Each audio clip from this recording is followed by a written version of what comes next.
நமஸ்காரம். ராமபிரான் ஒரு நாட்டை வென்று, அந்த மன்னனை வென்று, பின்னர் அந்த நாட்டை அதே நாட்டைச் சேர்ந்த மற்றொருவரிடத்தில் கொடுத்து, எந்தவித இடையூறும் ஏற்படுத்தாமல் அவர்களே ஆனந்தமாக பிற்காலத்தில் நாட்டை ஆளும்படிக்கு ஏற்பாடு செய்தார். எங்கே என்பது, எந்தெந்த இடத்தில் என்பது உங்களுக்கு தெரியும். முதலில் கிஷ்கிந்தை, வானர சாம்ராஜ்யம். சுக்ரீவன் ஓடி ஒளிந்திருந்தான். அவனுக்காக வாலியை கொன்று அந்த நாட்டை மீட்டு கொடுத்தார். தர்மத்தின்படி வாலி செய்தது குற்றமானபடியாலே ராமன் மீட்டார். உண்மையில் சுக்ரீவன் ராமனே அந்த நாட்டை ஆண்டிருந்தாலும் என்ன பேசி இருக்க முடியும்? அல்லது அவன்தான் அதை விருப்பப்பட மாட்டானா? நிச்சயம் சமர்ப்பித்திருப்பார். ஆனால் அந்த பேச்சுக்கே இடமில்லாமல் ராமன் சுக்ரீவனை மன்னனாக்கிவிட்டார். மன்னனாக்கினார்னால் தனக்கு ஒரு பிரதிநிதியான மன்னனாக கூட இல்லை, தன் கீழ் ஒரு குறுநில மன்னனாக கூட இல்லை. அவன் நாட்டுக்கு அவன் அரசன். அனைத்து அரசர்களும் ராமனை மன்னனாக ஏற்றிருக்கலாம், அது வேறு விஷயம். அடுத்தது, லங்கையை முறியடித்தார். ராவணன் மாண்டு போனான். விபீஷணனுக்கு பட்டாபிஷேகம் செய்து வைத்தார். அந்த நாட்டையும் ராமனே ஆண்டிருக்கலாம், ஆனால் செய்யவே இல்லை. விபீஷணனுக்கு நாட்டையும் கொடுத்து தன்னுடைய ஆராதன பெருமாளையும் கொடுத்து அனுப்பினார். பின்னர் அங்கு சென்று தொந்தரவு செய்தாரா? இல்லவே இல்லை. இவன் நன்கு ராஜ்யத்தை ஆள வேண்டும் என்று மாதா சீதாவிடத்தில், சீதே உன்னுடைய கண்களால் இவனை குளிர குளிர கடாட்சிப்பாய் என்று வேறு சொன்னார். இதெல்லாம் யுத்த காண்டம் வரை. பின்னர் உத்தர காண்டத்தில் இருக்கும் சரித்திரம் வடமதுரை, கண்ணன் பிறந்த இடம். அதை ராமன் காலத்துக்கு பின்னோக்கி செல்வோம். அங்கு லவணாசுரன் இருந்தான். அவனால் இருக்கும் தொல்லை தாழாமல் அவ்வூர் மக்கள் எல்லாம் வந்து ராமனிடத்தில் புகார் அளித்தனர். ராமன் சத்ருக்னனை அனுப்பினார். அவன் போரிட்டு அரசை வென்றான். ஆனால் அது மிகவும் சிதிலமடைந்த நிலையில் சென்று விட்டபடியால் 12 ஆண்டுகள் அங்கே இருந்து மீண்டும் அரசை நன்கு ஏற்படுத்தி அங்கிருப்பவர்களிடத்தில் ஒப்படைத்து விட்டு வந்தான். தன் மகனையும் பாதுகாவலுக்கு கொடுத்தான்.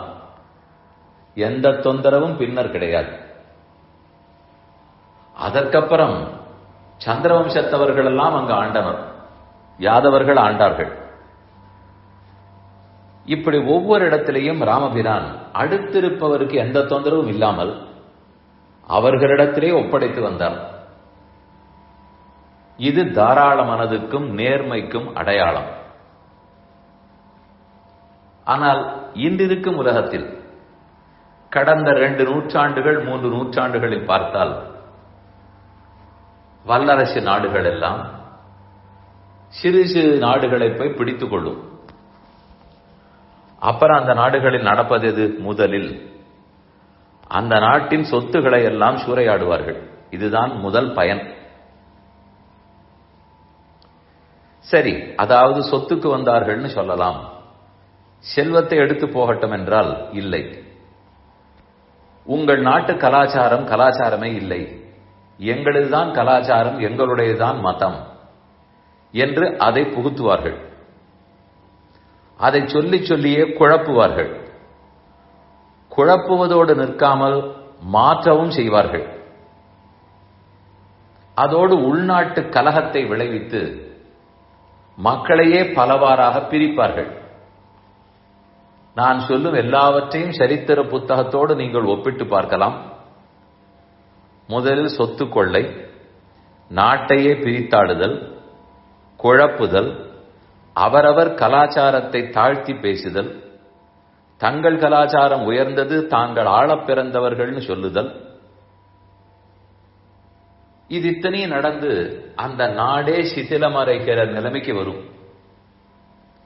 அப்போது சில போராட்டங்கள் வெடித்து, சரி சரி நீங்களே நாட்டை ஆண்டு கொள்ளுங்கள் என்று கிளம்பும் போது வெளியே அல்ல, கிளம்பும் போதும் தங்களுக்கு பிரதிநிதியாய் இந்த நாட்டுக்குள்ளேயே பலரையும் வைத்து விடுவார்கள். இப்படித்தான் பல நாடுகளும் துன்பப்பட்டன. அப்புறம் அவர்கள் வெளியேறின பிற்பாடும் இந்த நாடு முன்னேறுவதற்கு ரொம்ப பாடாகப்படும், ரொம்ப துன்பங்களை அனுபவிப்பார்கள். இறுதியில் இந்த நாட்டில் செல்வம் இல்லாமல் அவர்களெல்லாம் பல நாடுகளும் சேர்ந்து பெரிய பெரிய செல்வ கிடங்குகளை ஏற்படுத்தி உங்கள் நாட்டுக்கு நாங்களே கடன் கொடுக்கிறோம் என்றும் கொடுப்பார்கள். அதற்கு இந்த நாடு ஓஹோன்னு இருந்திருக்கும். ஆனால் பின்னர் இதே நாடு கையேந்தி அவர்களிடத்தில் பணம் வாங்கும். வட்டி கூட கட்ட முடியாது. உன் நாட்டுக்கு இருக்க வேண்டிய முன்னேற்றத்தை எல்லாம் நான் செய்து கொடுக்கிறேன் என்பார்கள். அந்த பணத்துக்கும் வட்டி கட்ட முடியாது. கடைசியில் இந்த நாடு பழைய நிலைமையெல்லாம் போய் நடுவில் இவர்கள் ஆண்டு கொண்டிருந்ததும் மாறி இப்போது இவர்கள் வேறு முறையில் நாட்டை அடக்குமுறை செய்து கொண்டிருப்பார்கள். நீங்கள் சரித்திர புத்தகத்தை எடுத்து எந்தெந்த நாடுகள் இதை போல் மாற்றப்பட்டன, இன்றும் எந்தெந்த நாடுகள் துன்பத்துக்குள்ளாகி இருக்கின்றன, இன்றும் அந்த நாடுகள் போரில் இறங்கிக் கொண்டிருக்கிறார்கள், இப்படி பலவற்றையும் நீங்கள் பார்க்கலாம். இதே விஷயத்தை தான் பெரும் வல்லரசாக இருந்த நம் பாரத நாட்டிலும் செய்ய பார்த்தனர். ஓரளவு துளி நடந்தது. நல்ல வேளை இந்த தர்மம் ரொம்ப ஆழமான தர்மமானபடியால் அது நிறைவேறவில்லை, நிறைவேறப் போவதும் இல்லை. ஆனால் அது நிறைவேறக்கூடாது என்றால் நம் நாடு, நம்முடைய பழமை, நம் கலாச்சாரம் எப்போதும் முன்னேற்ற பாதை, பொருளாதாரத்தில் நாமே வல்லரசாக இருந்தோம், அப்படியே தொடர்ந்து இருக்க வேண்டுமானால் இந்த உண்மையை ஒவ்வொருத்தரும் புரிந்து கொள்ள வேண்டும். நம் நாடு நமக்கு முக்கியம், நம் கலாச்சாரம், நம்முடைய தர்மம், மதம் இவை முக்கியங்கிறதை நன்கு தெரிந்து கொள்ள வேண்டும்.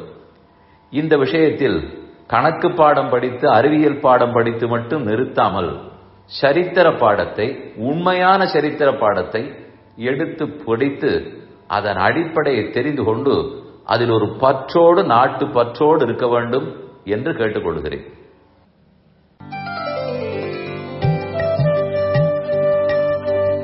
இந்த என் பணி ஆடியோவை உங்களுக்காக வழங்கியவர் வேலுக்குடி ஸ்ரீ கிருஷ்ணன் சுவாமி.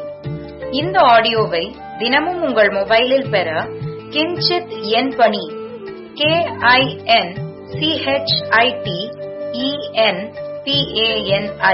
என்ற ஆப்பை கூகுள் பிளே ஸ்டோரிலோ அல்லது ஆப்பிள் ஐ ஸ்டோரிலோ டவுன்லோட் செய்து கொள்ளவும்.